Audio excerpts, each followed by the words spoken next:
अस्सलामुअलैकुम दोस्तों, आज हाजिर हूँ आप हजरात के लिए कॉमन सेंस की एक नई वीडियो के साथ। सवाल नंबर 1, किस मुल्क में 6 माह दिन और 6 माह रात रहती हैं? तो वीडियो अच्छी लगे तो लाइक करें और चैनल को सब्सक्राइब करें।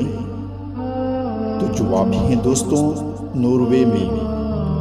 सवाल नंबर 2, ऐसा कौन सा सवाल है जो सारा दिन पूछा जा सकता है और हर कोई मुख्तलिफ जवाब देता है?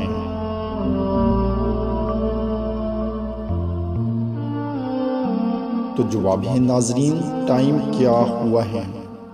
सवाल नंबर 3, वो कौन सी चीज़ है जिसकी कोई जिंदगी नहीं लेकिन फिर भी वो मर जाती हैं?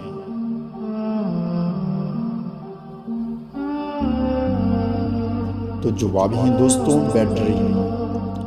सवाल नंबर 4, दुनिया में सबसे ज़्यादा खजूरें किस मुल्क में होती हैं? तो अपना जवाब कमेंट में दें। तो जवाब है दोस्तों, मस्र में। सवाल नंबर 5, वो क्या चीज़ है जो एक बार खुल जाए दोबारा बंद नहीं होती? ये एक बहुत ही इंटरेस्टिंग कॉमन सेंस क्वेश्चन है, तो अपना आंसर कमेंट में दें। तो जवाब है दोस्तों, अंडा।